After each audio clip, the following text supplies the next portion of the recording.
Mateus 15, e nós faremos a leitura do verso 21 até o verso 28.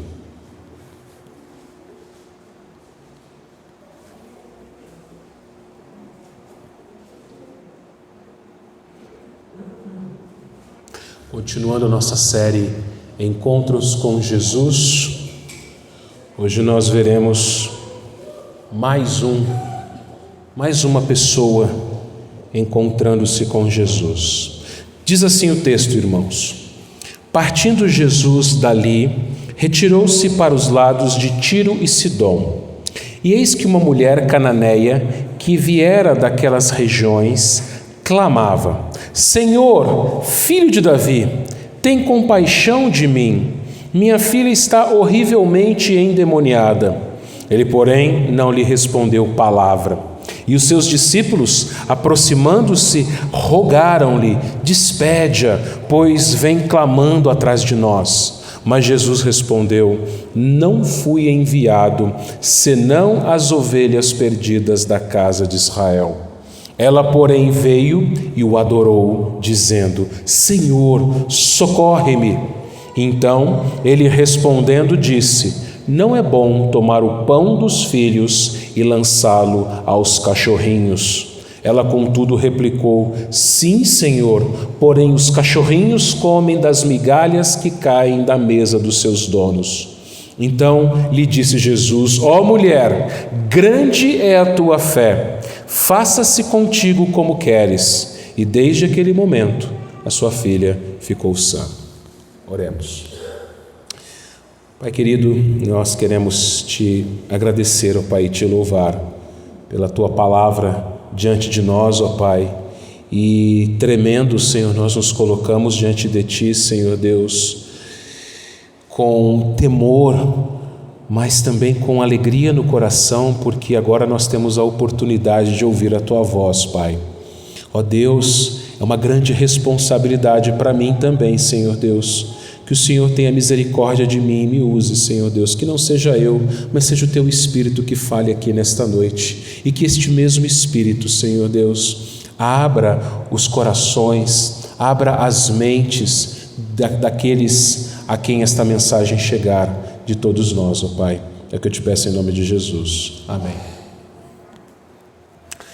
Meus irmãos, eu já falei algumas vezes sobre o prazer que é quando à noite você olha para o céu, quando o céu está aberto, quando não há nuvens, e você vislumbra as estrelas. Aqui no interior a gente tem esse privilégio que nas grandes metrópoles não se tem.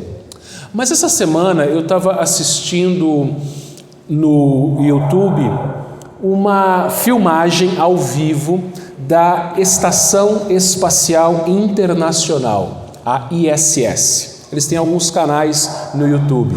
E ao vivo, a Estação Internacional, ela que está posicionada a 430 quilômetros de altura, viajando a 27 mil quilômetros por hora, sabe o que é isso? Ela filma o planeta Terra. E eles mostram ao vivo por cima de onde ela está, de que país e de que estado ela está, ou às vezes do oceano. Irmãos, eu vou falar, quando eu vi aquilo pela primeira vez, eu fiquei impressionado e até emocionado. Você consegue ver, por exemplo, quando ele está passando à noite em cima de algum país, você consegue ver as cidades, quando é lugar urbano, né? Você consegue ver as cidades iluminadas. Você vê montanhas, claro, né? Meio desfocado, porque são 430 quilômetros de altura, mas você percebe ali montanhas, você consegue perceber praias. E quando você vê a imensidão do planeta em que você vive, você fala: se o planeta é grande, aquele que criou o planeta é muito maior. Se a terra em que a gente vive é grande, aquele que criou a terra é muito maior. Quando você vai à praia e você vê a imensidão do mar e você não vê o fim dele, você pensa: aquele que criou os mares é muito maior. Não existe limites para o nosso Deus. E nós lemos isso lá no livro de Isaías, lá no capítulo 40, os versículos 15 e 17, dizem assim: eis que as nações são consideradas por ele como um pingo que cai de um balde, como um grão de pó na balança. As ilhas são como pó fino que se levanta. 17, todas as nações são perante ele como coisa que não é nada, ele as considera menos do que nada, como um vácuo. Então pensa comigo, se todas as nações, todo o planeta Terra, para Deus é como poeira, o que nós somos então diante dele? Nós não somos nada, nós somos microscópicos, nós somos não invisíveis, mas minúsculos diante de toda a grandeza de Deus. Agora presta atenção, um Deus que é tão grande, um Deus que é tão alto, que vive nos céus dos céus, e os céus dos céus não comportam a glória desse Deus, e tão glorioso que ele se inclinou para nós, ele nos amou. A Bíblia vai nos dizer que antes da fundação do mundo, ele escolheu para si um povo.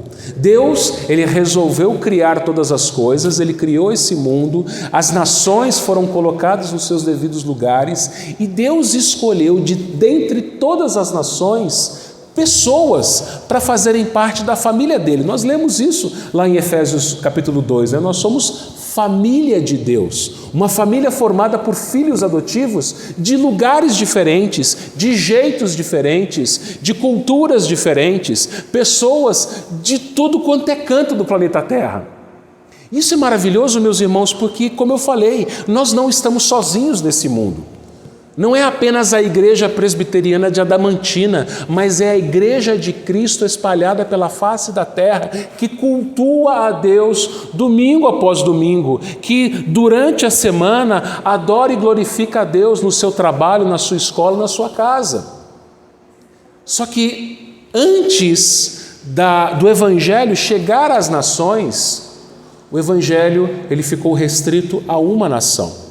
Deus escolheu um homem, Abraão, fez uma aliança com esse homem e ele prometeu que através desse homem viria uma nação, que foi a nação de Israel. E da nação de Israel veio aquele que salvaria o homem dos seus pecados, aquele que perdoaria o homem dos seus pecados, que foi Jesus Cristo. Bom, se você é aluno de escola dominical desde a sua infância, você sabe dessas coisas. Porém, meus irmãos, acontece que às vezes é possível que membros de igreja conheçam estas coisas, saibam destas verdades, mas não adorem a Deus. Não reconheçam Jesus Cristo como seu Deus. Podem até falar da boca para fora, mas aquilo não é uma realidade na sua vida. E quando a gente olha para o capítulo 15 do Evangelho de Mateus, nós vemos isso acontecendo aqui no início do capítulo, quando Jesus foi confrontado pelos fariseus, pelo fato dos seus discípulos comerem sem lavarem as mãos. Aqui não estava em voga a higiene dos discípulos. Claro que você tem que lavar as mãos antes de comer, mas a questão aqui era uma questão de lavagem de mãos cerimonial. Os fariseus estavam mais preocupados com a aparência, a cerimônia, o ritual, do que com o coração. Então aqueles homens, os fariseus, que deveriam ser os primeiros que reconheceriam Jesus como Messias, como Salvador, eles foram justamente os primeiros que fizeram o contrário, que rejeitaram Jesus. Então veja, Jesus ele veio para o povo de Israel, o povo escolhido de Deus no Antigo Testamento, mas os próprios judeus rejeitaram Jesus. E aí a gente chega então no versículo 21, quando Jesus então sai do país. Jesus vai para a terra estrangeira, ele vai para as terras, os lados de Tiro e Sidom. Os judeus eles não se misturavam com os outros povos. Os judeus, eles tinham uma vida exclusiva e somente eles adoravam a Deus. Agora Jesus está num ambiente hostil, num ambiente inimigo, num ambiente em que as pessoas são idólatras, as pessoas adoram falsos deuses, adoram ídolos. Nesse ambiente uma mulher chega até Jesus E era de se esperar que um lugar onde as pessoas não conhecem a Deus, elas não vão procurar Deus. Pense você, num lugar em que as pessoas não estão nem um pouco preocupadas com Deus, onde as pessoas têm os seus ídolos, onde as pessoas têm os seus falsos deuses, essas pessoas, a última coisa que elas vão fazer, uma coisa que elas jamais vão fazer, vai ser orar até Deus, buscar a presença do Senhor. Mas não é isso que a gente vê aqui no versículo 22. Diz o texto que eis que uma mulher cananeia que viera daquelas regiões clamava: Senhor, filho de Davi, tem compaixão de mim, minha filha está horrivelmente endemoniada. Aqui a gente vê um contraste, aqui a gente vê uma grande diferença. Por quê? De um lado, aqui no capítulo 15, você tinham pessoas fortemente privilegiadas. Então, primeiro, lá no capítulo 15, do versículo 1 até o versículo 20, você tem ali homens. E aqui no versículo 22 tem uma mulher. Você lembra que naquela cultura as mulheres elas eram desprezadas. Naquela cultura e naquela época as mulheres elas eram desprezadas. As mulheres não eram contadas no censo. Os nomes das mulheres não tinham importância. As mulheres não podiam estudar. As mulheres não trabalhavam. As mulheres ficavam restritas ao lar como apenas servindo aos seus maridos. Então a mulher não tinha nenhum valor naquela sociedade. Aí Jesus vem e Jesus sim, ele valoriza as mulheres. Você se lembra que quando Jesus visitou a casa de Marta e Maria, você se lembra que Maria ela se senta aos pés de Jesus para aprender, ouvir o ensino de Jesus. Isso jamais aconteceria. Nenhum rabino, nenhum mestre, nenhum professor ensinava uma mulher. Então as mulheres naquela época elas não tinham nenhum tipo de privilégio, nenhum tipo de honra, nenhum tipo de reconhecimento. Em segundo lugar, esta mulher era uma cananeia, e enquanto os fariseus eles eram judeus. Como eu falei, os judeus eles eram privilegiados. Os judeus eles adoravam a Deus, eles tinham a revelação, ou seja, eles tinham a Bíblia, eles tinham o Antigo Testamento. Os judeus, eles participavam dos sacramentos, né? Eles tinham a circuncisão e eles participavam da Páscoa. Os judeus, eles iam até o templo adorar a Deus. Quer dizer, todos os privilégios os judeus tinham. Essa mulher não, era uma estrangeira.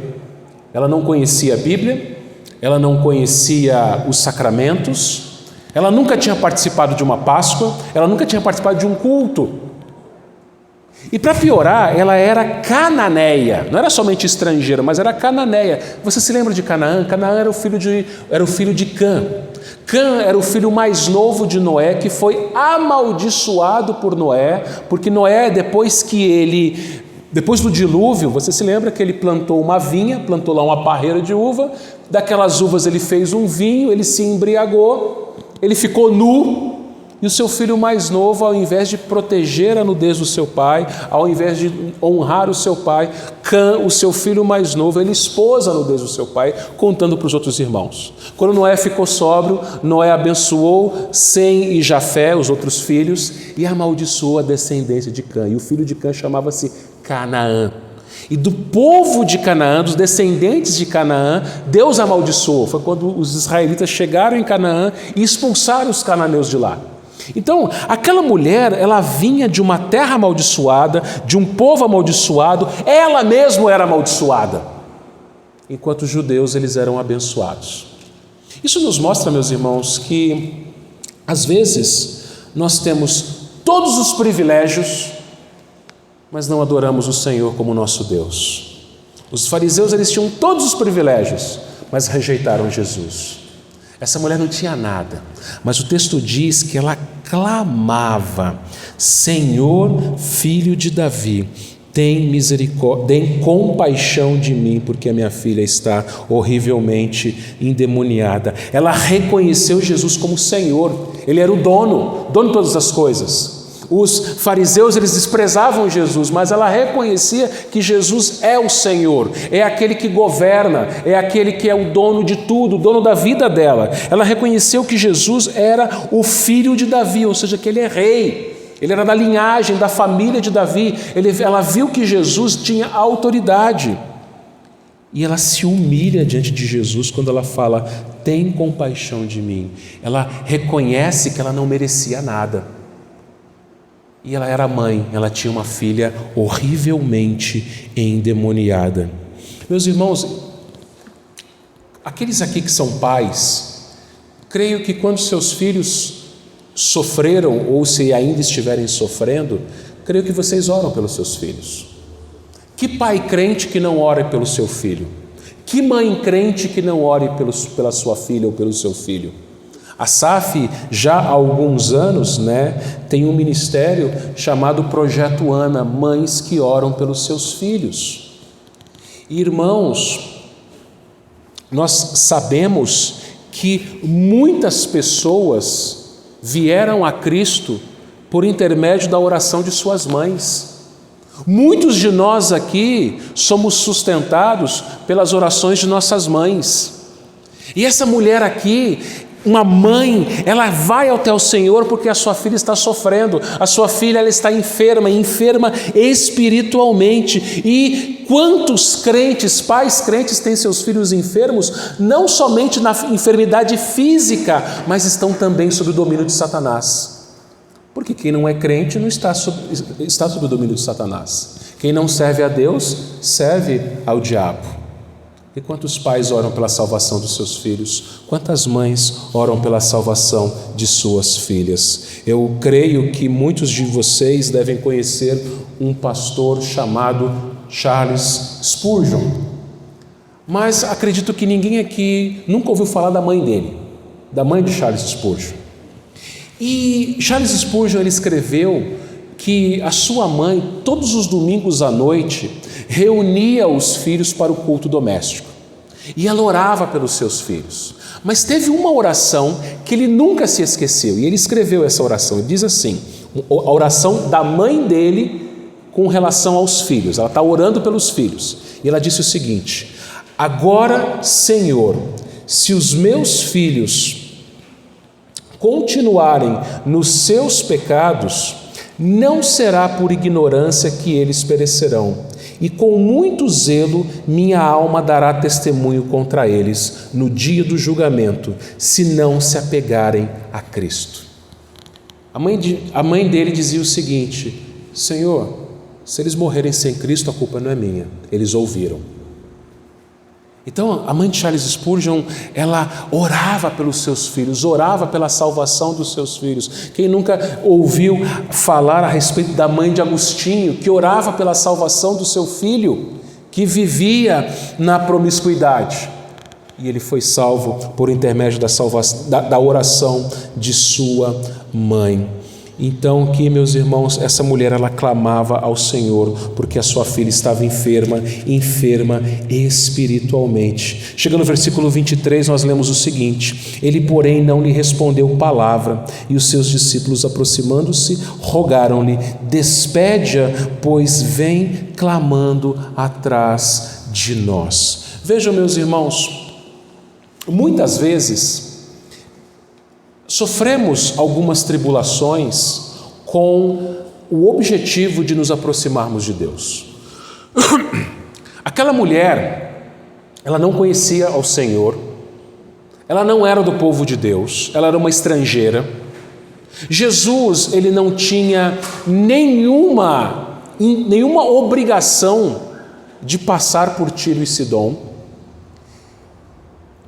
Só que Deus coloca na vida daquela mulher um demônio na sua filha. Você pode pensar, mas que crueldade! Por que Deus fez isso? Ah, não foi Deus, foi o diabo. Bom, nós temos aprendido na escola dominical que pela providência de Deus ele faz tudo, inclusive usa o diabo se ele quiser.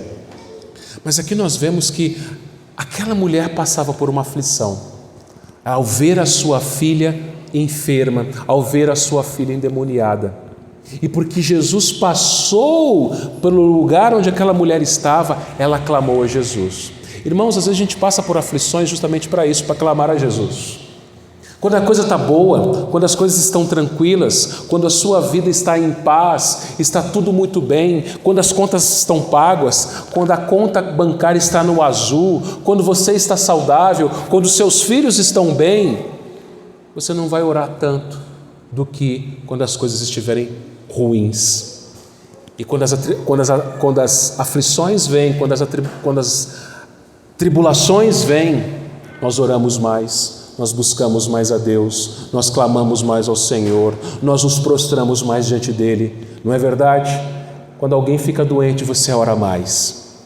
Quando você tem um problema no seu casamento, você ora mais. Quando você tem um problema financeiro, você ora mais. Quando você passa por alguma aflição no seu trabalho, você ora mais. Quando você está sofrendo, você ora mais. Você vai até o Senhor e você clama ao Senhor como essa mulher fez. Nada é à toa, nada é em vão, nada é por acaso. Tudo tem um propósito, tudo tem uma razão. E a razão, meus irmãos, é a glória de Deus. E quando nós oramos, nós glorificamos a Deus, porque nós reconhecemos que nós precisamos dEle. A oração, irmãos, não é para que Deus conheça as nossas necessidades, porque Ele já conhece tudo. Ele conhece a nossa entrada, Ele guarda a nossa entrada e guarda a nossa saída. A palavra não chegou à nossa língua, Ele já conhece, disse Davi. Por que você ora? Para contar para Deus a sua vida? Não! Você ora para reconhecer diante de Deus que você precisa dEle, que você sofre sem a presença dEle, que você sofre sem a ação dEle, e você carece dEle. E essa mulher, essa mãe, carecia de Jesus, carecia de Cristo, carecia que o Senhor colocasse a sua mão terapêutica sobre a sua filha que sofria. Mas acontece, no versículo 23, que Jesus não respondeu palavra. Que coisa estranha. Todas as vezes que pessoas procuraram Jesus, Jesus prontamente atendeu. Todas as vezes que foram até Jesus, Jesus prontamente curou, ressuscitou, concedeu, deu pão, deu peixes. Mas aqui Jesus faz diferente. Esse é o único lugar nos evangelhos que Jesus não responde. Ele fica em silêncio. A mulher está clamando, insistindo que Jesus curasse a sua filha, e Jesus fica em silêncio. Às vezes, meus irmãos, acontece a mesma coisa conosco. Quem aqui nunca teve a impressão que Deus se esqueceu de você? Quem aqui nunca ouviu aquela voz: ah, o Senhor não te ama? Quem aqui nunca foi tentado a pensar que o Senhor não estava preocupado com você, não estava cuidando de você? Dias passando, meses passando, às vezes anos passando, e você orando, e não ouvindo, e não recebendo nenhuma resposta do Senhor, e você pensa: será que Deus está escutando? Quantos aqui não tiverem em algum momento da sua vida o abalar da sua fé? Será que Deus existe? Porque eu não estou ouvindo a sua voz, eu não estou recebendo uma resposta. Mas como eu disse, nada é em vão. Nada é por acaso. O silêncio de Jesus tinha também um propósito. Às vezes a gente pensa, meus irmãos, a gente cai no erro de pensar que Deus é um Deus utilitário, que Deus está ali apenas para atender às nossas necessidades. Bom, Deus está aqui e Deus ele vai dar aquilo que eu quero. Deus ele está aqui e Deus ele vai responder as orações do jeito que eu quero. Deus ele está aqui e Ele vai dar tudo aquilo que eu pedi para Ele. Só que, meus irmãos, não é Deus quem nos serve, somos nós que servimos a Ele. Deus não é um Papai Noel que dá presentes. Aliás, Papai Noel não existe, viu? Se você pensava que existia, crianças, Papai Noel não existe. Mas às vezes, meus irmãos, a gente trata Deus como Papai Noel. Senhor, eu sou bom. Senhor, eu mereço. Senhor, o que eu fiz para merecer isso? Eu sou tão bom, eu sou tão zeloso, eu sou tão crente, eu sou um filho tão bondoso. Por que o Senhor fez isso comigo? Mas a gente pensa dessa forma. E Jesus fica em silêncio. E para piorar, além de Jesus ter ficado em silêncio, os discípulos chegaram até Jesus e rogaram: Senhor, manda ele embora. Senhor, está incomodando. Essa mulher atrás de nós, clamando, pedindo. Senhor, manda logo ela embora. Dá o que ela quer. Quem aqui nunca ficou incomodado com alguém que fica falando? Quem aqui nunca se incomodou com um choro de uma criança? Aqui nós temos uma filha chorando diante do Senhor. Uma filha chorando, uma filha pedindo. E você tem discípulos incomodados. Aliás, os discípulos, eles não aprendiam, né?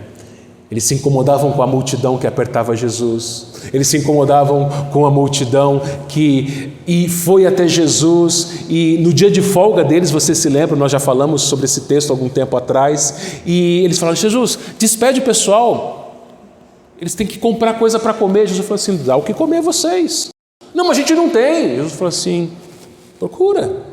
Eles vieram com 5 pães, 2 peixes, e Jesus alimentou as multidões.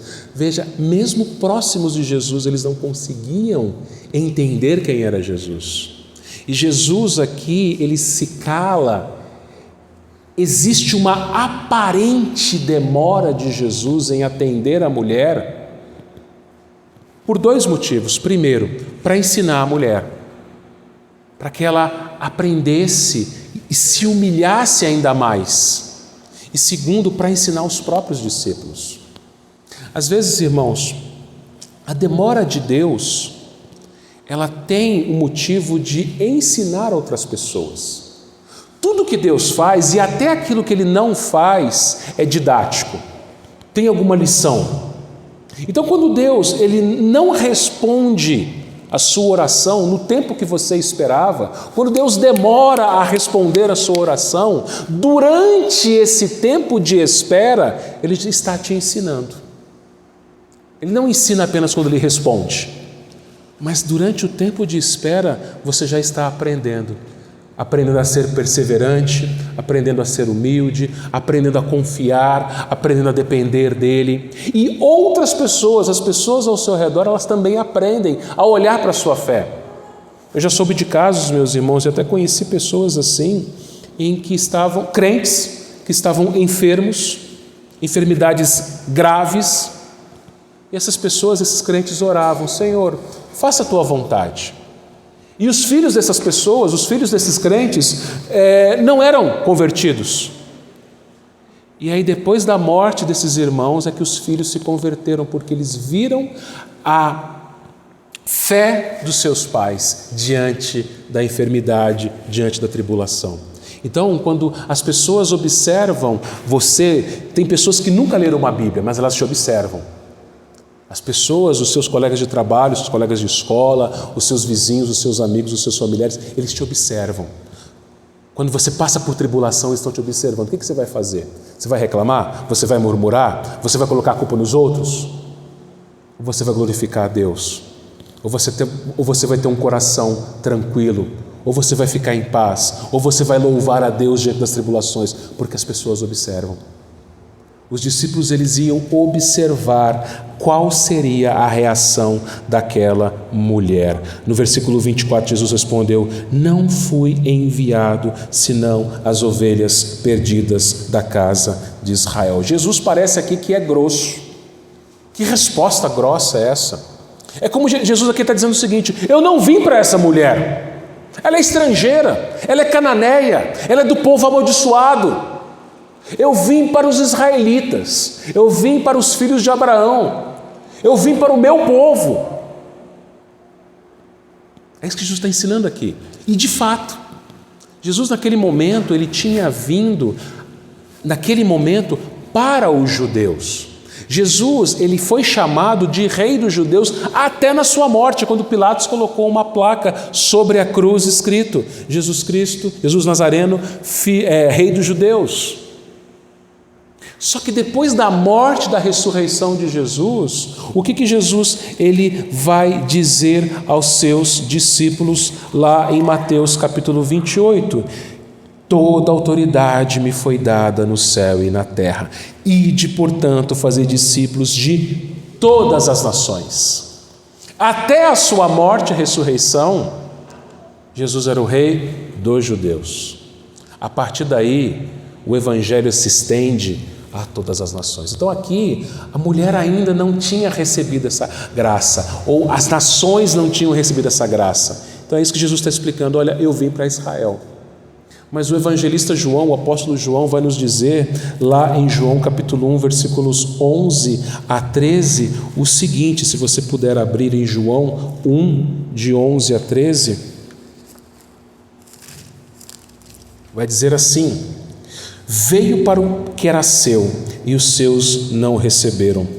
Mas todos quanto receberam, deu-lhes o poder de serem feitos filhos de Deus, a saber, aos que creem no seu nome, os quais não nasceram do sangue, nem da vontade da carne, nem da vontade do homem, mas de Deus. Ou seja, os judeus, para quem Jesus veio, rejeitaram a Jesus. Mas aqueles que creram em Jesus, independente se eram judeus, se eram gregos, se eram romanos, se eram brasileiros, se eram chineses, se eram japoneses, não importa. Aqueles que creem em Jesus são feitos filhos de Deus. Mas aqui ainda não. Aqui a revelação não tinha chegado ainda a outras nações. Então Jesus falou assim: olha, eu vim para os judeus apenas. Mas aí a mulher se humilha. Versículo 25. Ela, porém, veio e o adorou, dizendo: Senhor, socorre-me. Pensa, visualiza essa imagem na sua mente. O Senhor está ali, aparentemente irredutível, aparentemente cruel, é só aparência. E ela se prostra, ela adora.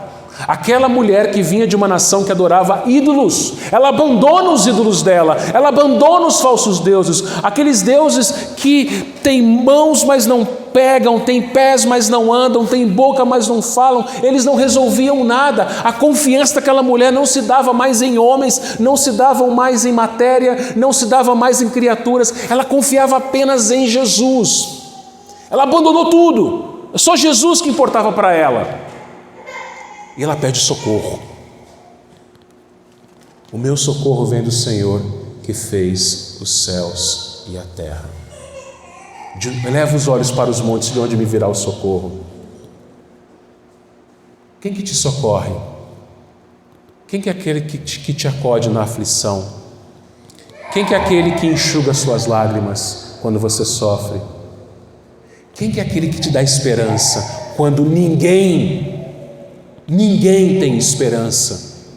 Quem é aquele que te dá paz quando todos vivem com medo? E nós vivemos dias, meus irmãos, em que o mundo tem medo. As pessoas estão com medo. E as pessoas buscam paz em tudo quanto é lugar. Buscam paz em Netflix, buscam paz em redes sociais, buscam paz em relacionamentos, buscam paz no dinheiro, buscam paz no trabalho, buscam paz em políticos, mas não encontram paz.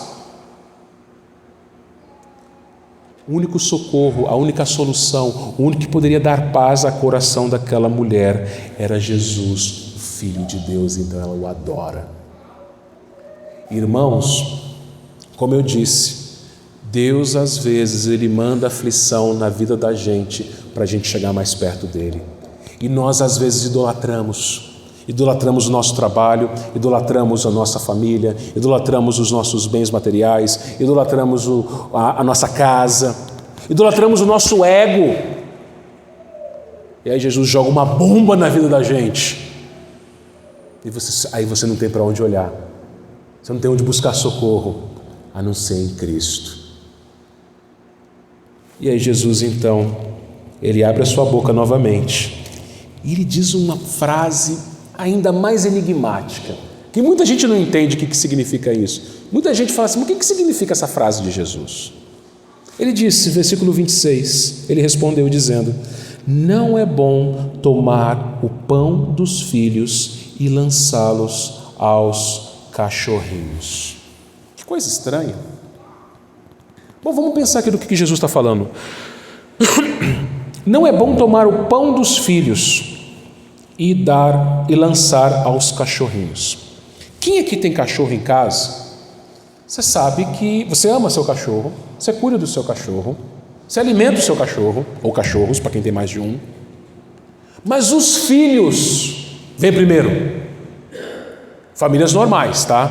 Porque tem família, tem casais que resolvem não ter filhos. Não, a gente não quer filho. Filho dá trabalho, filho tem que educar, filho tem que comprar roupa, filho tem que levar no médico, filho tem que... Não. Tem casais que resolveram, não vamos ter filhos, vamos ter cachorro. E aí eles fazem book do cachorro, tem perfil no Instagram do cachorro, tem página do Facebook do cachorro, e chegaram ao cúmulo, recentemente, de batizarem cachorros. Não sei se vocês viram isso, tem igreja que está batizando o cachorro, e fazem uma festa para o cachorro. Isso não é família normal, tá? Famílias normais têm cachorro como animal de estimação, animal doméstico. Famílias normais, os cachorros são amados, mas os filhos vêm primeiro. Então Jesus está falando aqui o seguinte: você não vai tirar comida da boca do seu filho e dar para o seu cachorro, para o seu cachorrinho. Por mais que você ame o cachorrinho, por mais que você se deleite, se alegre com o seu cachorrinho, ele não é seu filho. Você não vai tirar do pão da boca do seu filho para dar para o seu cachorrinho. Só que Jesus, meus irmãos, está sendo mais profundo do que simplesmente explicar isso de maneira literal. Essa ilustração está mostrando para aquela mulher e para os discípulos também o seguinte. Vamos lá. Quem que é o pão? O pão é o próprio Cristo. Ele é o pão da vida. Quem que são os filhos? Os filhos são Israel. Os filhos de Abraão. O pão da vida veio para Israel. O pão da vida veio para o povo eleito de Deus. O pão da vida veio para os judeus. Então Jesus está falando o seguinte: não é bom tirar o pão dos filhos e dar para os cachorrinhos. Eu amo vocês, outras nações, mas vocês são menos importantes do que Israel, pelo menos naquele momento. E a mulher entendeu. A mulher não perguntou: Senhor, não estou entendendo, o que é isso? Não, ela entendeu.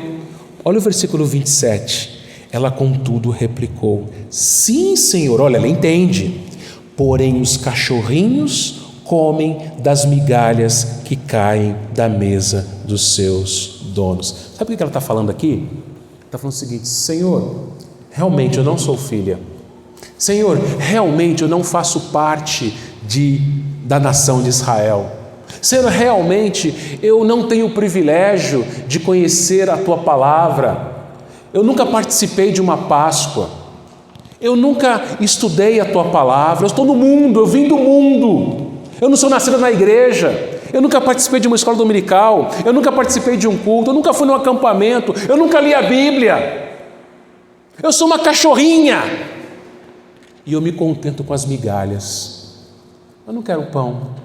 Os cachorrinhos, eles comem das migalhas que caem da mesa dos seus donos. A mulher não somente entende a metáfora de Jesus, como ela amplia essa metáfora. Ela está dizendo aqui o seguinte: Senhor, eu não mereço nada.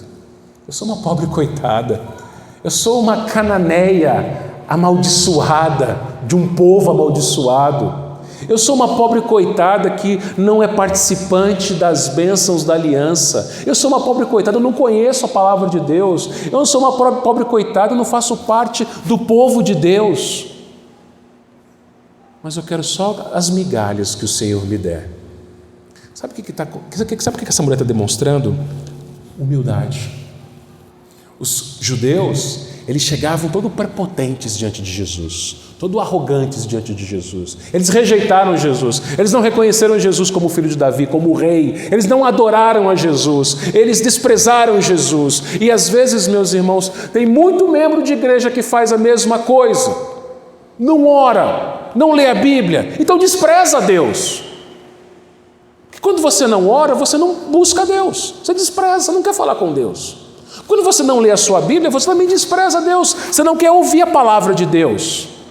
Quando você não vem à igreja, você também despreza Deus, porque você não quer comunhão com Deus e com a sua igreja. Aquela mulher, ela se contentava, ela não tinha nada. Me dá as migalhas, Senhor, as tuas migalhas, só cura minha filha. E aí Jesus então responde no 28: ó mulher, grande é a tua fé, faça-se contigo como queres. E desde aquele momento, sua filha ficou sã.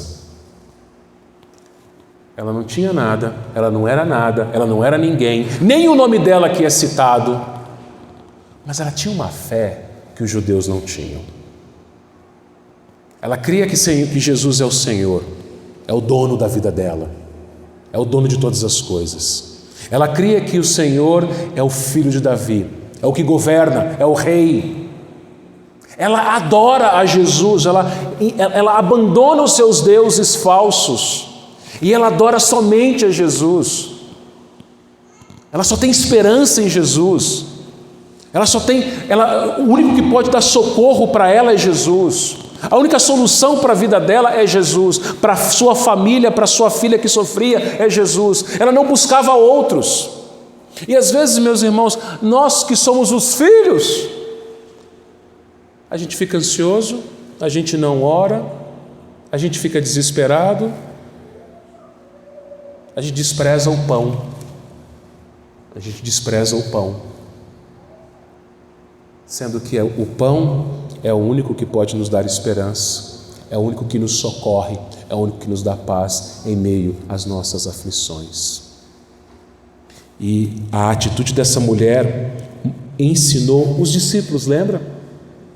Lembra que Jesus estava demorando para ensinar os discípulos? Você lembra lá em João 11, quando Jesus ficou sabendo que Lázaro estava enfermo? Jesus demorou mais 4 dias, e lá em João 11, depois que os 4 dias passam, ele vai dizer o seguinte aos seus discípulos. Se você quiser abrir, capítulo 11, versículo 14. Então Jesus lhes disse claramente: Lázaro morreu, e por vossa causa me alegro de que lá não estivesse, para que possais crer.